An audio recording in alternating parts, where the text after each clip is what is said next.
Hi everybody, welcome back. It's me again, Eugene from CBES, Canadian Business and Enterprise Services.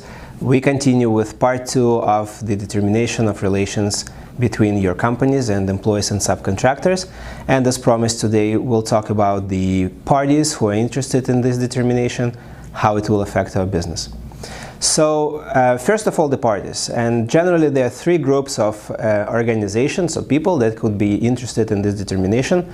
One are government organizations that we already spoke about, CRA, Canadian Revenue Agency, WSIB, Workers' Safety Insurance Board, and Ministry of Labor from one side, your employees or subcontractors from another side, and third parties. Different people, organizations that your company work with that might be interested in defining your subcontractor as an employee or vice versa, usually as an employee. So first of all, let's talk about your subcontractors. They have explicit interest of definition as employees in certain situations. Three of them mostly. First of all, when, of course, your relations with those people break down and you terminate their engagement with your company, at that moment, your subcontractor, who essentially thinks they were your employee, would like to file a claim to the Ministry of Labor, sometimes to the court, asking for the determination of the actual status of employment, and then requesting from you to pay them all the employment-related payments that you owe them for all the years that those people were engaged by your company. And what I'm talking about are the vacation pay, statutory holiday pay, overtime, if they can prove such, and then termination notice and severance pay. These are direct amounts that you owe to your employees and you regularly don't pay to your subcontractors. So when your relations break down, your subcontractor would be interested in getting those monies paid to them if they are being determined as your employees. Second group are the government organizations, and they usually work based on the complaint or the action started by such contractors, and or in the situations of injuries. So Ministry of Labor would like to make this determination usually when they receive the complaint of the employee. WSIB would make this determination when there is a work-related incident or accident with your worker being injured, and then the question whether that worker covered by WSIB coverage, whether the worker considered your employee or your worker or subcontractor, and who should pay for it. And the CRA, of course, come in either of those situations when the information comes to their knowledge. They usually would go after you as an employer for employer-related contributions and sometimes even for withholdings from the amounts that you pay to your subcontractor. So if the CRA defines a person as your employee rather than subcontractor, automatically you owe employer contribution and source deductions. So contributions are usually employer health tax, CPP, which is Canadian Pension Plan, and EI, which is employment insurance. In each of them, the employer must pay a certain portion of the payment as employer contribution. Then there are source deductions, and the larger of them is the, of course, personal income tax that employer deducts and pays directly to the CRA, while subcontractors calculate it themselves and pay at the end of each year.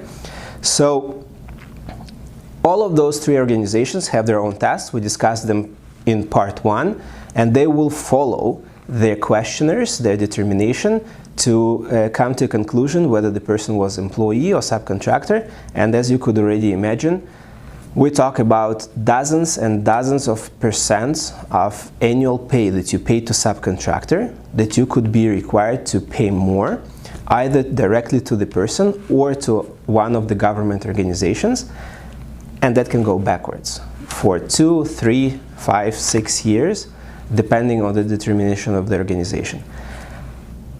Those can become technically a fatal payments or demands that your company would be requested to pay, and could bring your company to the verge of bankruptcy or just complete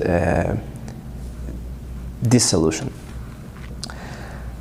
Then there are third parties. That doesn't happen often, doesn't happen a lot, but let's assume that while doing certain services on your company's behalf, your contractor causes damages to innocent third party, either your client or just bystander. In this case, that person would like to sue for the damages, and they would look usually for the deeper pocket.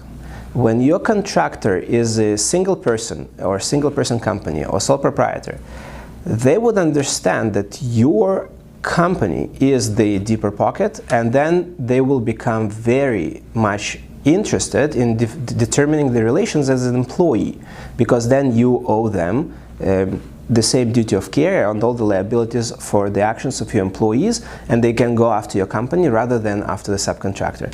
In this case, you would like, of course, to make sure that that person is determined as subcontractor and bears the liability for his/her own actions, not your company. So these three groups will effectively influence the future of your business if you are being determined, if your relations with your contractors are being determined this way or another, and we really talk about huge amounts of money.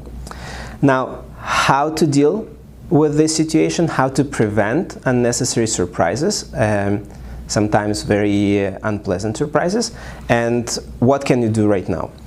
So first of all, agreements. Although, as I said, they're not determinative, they provide good indication for everybody, for government, for courts, for people, what are your relations. Have a proper agreement in place, defining all the tests that I introduced in part 1 in one way or another. Second, make sure that your relations with the person really correspond to your agreement. So you cannot say that the person uses their own equipment, their own tools, but in the real life they come to your place of business and use everything that you provide them with. First of all. Second, make determinations. So WSIB has a very convenient determination process where you fill in a questionnaire, and as you will fill in the question, you already will get certain indication to which side it is going to fall. You send it to WSIB, and within a couple of weeks you'll get a determination whether that employee or worker, subcontractor becomes your employee or worker. Same process, but a little bit more complicated, is with the CRA. CRA doesn't have a preset questionnaire. You're supposed to send a letter defining and describing your relations with that person and asking for the determination whether the person is subcontractor or employee in the eyes of the CRA. With the CRA, you should do it every year. With WSIB, once, as long as your relations don't change, you don't have to apply again. Do these processes, both of them. Have them both define the person this way or another. This will provide you two things. First of all, in the future, if WSIB determined the person as a subcontractor and nothing really changed in your relations with that person, he will or she will remain subcontractor in the eyes of WSIB. Second, determination of WSIB won't always be effective for CRA. Again, it will be probably indicative but not 100% determinative. Having two organizations, same determination, will significantly improve your position in proving what were your relations with the person towards anyone else. So again, they probably won't be 100% determinative, but they will improve your position, strengthen your position to that or other direction. Now, if you need more information, subscribe to our channel, leave your comments, leave your questions in the comment section below.